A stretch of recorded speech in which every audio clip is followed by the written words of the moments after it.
Donald Trump picked the worst time to be confused, as the media is finally pressing him on two issues he keeps contradicting himself on: the Epstein files and his failing tariff policy. His shifting stories and erratic decisions led to a disastrous press conference where he made a shocking Epstein claim that even made his team visibly uncomfortable.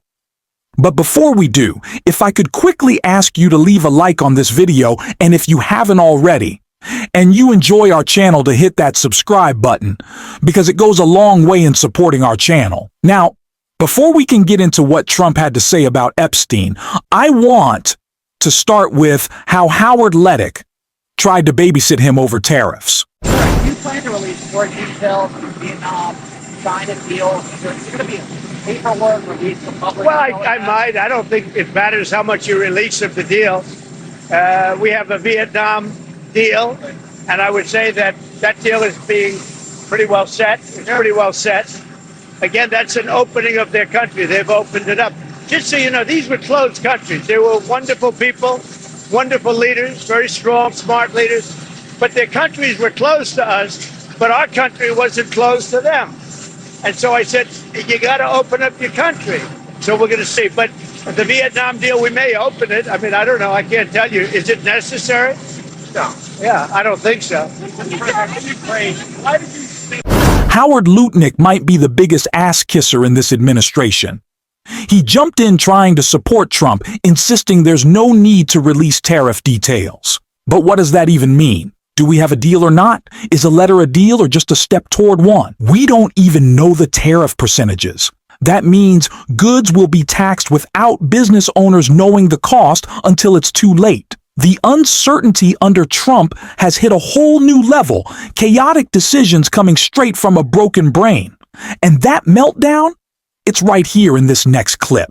There are other social media influencers like Benny Johnson and the like who took to Twitter X over the weekend, really trashing President Trump, which we never see before, accusing him of hiding things, accusing him of not being honest about this list. And Trump's efforts to try to quell this storm, his Truth Social post, nearly 1,000 words over the weekend, did exactly the opposite. I mean, Truth Social, let's remember, this is a Donald Trump created and owned platform. This is the first time I've ever seen him be ratioed, meaning he got more comments, in this case, almost overwhelmingly negative comments, than he got likes and approval, stamps of approval for that post. There's real anger here. And as you noted, Joe, his post had so many, suggesting that there was no list, but yet it was written by the Democrats. He was talking out of both sides of his mouth. And I'm told, back to you guys here, there's some real panic in the White House right now. A lot of people have gone quiet. A lot of people have gone dark, but they recognize, those that are talking recognize right now, this is a problem. It's a first time they've had a problem like this, and they don't think it's going to go away anytime soon. MAGA world knows this story isn't going away.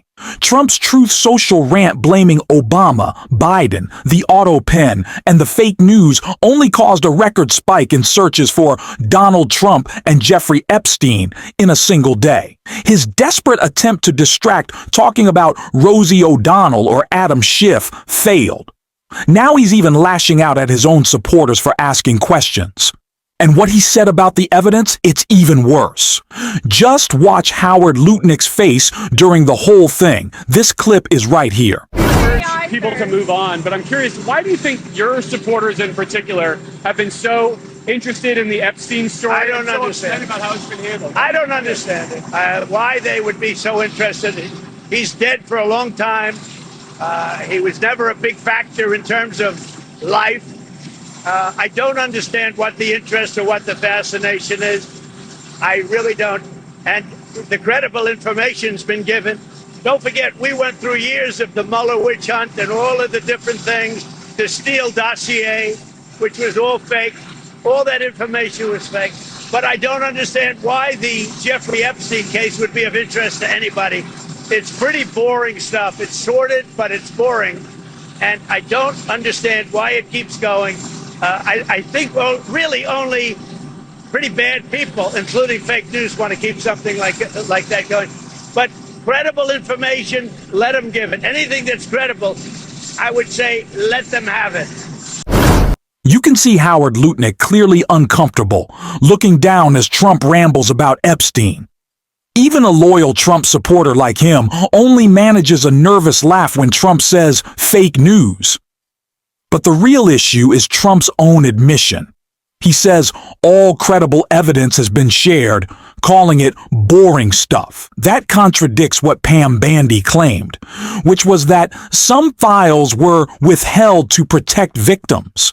So what does credible even mean here? Is Trump admitting that Bandy is deciding what gets blacked out to protect him and his allies?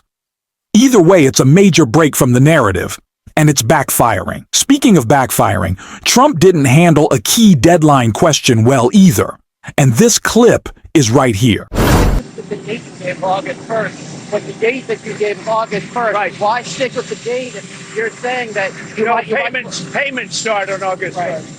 The only thing that's really sacred about August 1st is that's when payments start. So they have to start paying billions of dollars to you and people. Are you a citizen of the country? Yes, sir. All right, good. You'll be very happy because you're going to be getting a lot of money. Just like they found a budget surplus. We have a budget surplus of $25 billion. Everyone said, how did that happen? It hasn't happened in many years. It happened because of good management and tariffs. Do you plan to release more? If the tariff deadline doesn't matter, then what's the point? What's the leverage in any deal? Trump keeps sabotaging the negotiations with his own words, and today's data proves it. His tariffs are driving inflation, now at the highest level since February. Even Jerome Powell won't cut rates because of it. Trump's clearly furious, and what he said next makes it even worse.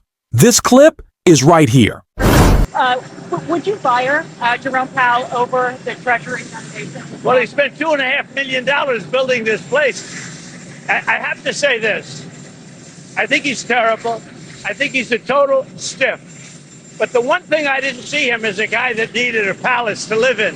You talk to the guy, it's like talking to nothing. It's like talking to a chair. No personality, no high intelligence, no nothing. But the one thing I would have never guessed is that he would be spending $2.5 billion to build a little extension onto the Fed. Is that a fireable Nobody's offense? ever seen. I think it sort of is, because if you look at his testimony to the House and the Senate, you take a look at the testimony, it's under it. That whole thing is, he's not talking about the problem. It's a big problem. $2.5 billion, and that's $2.5 billion now.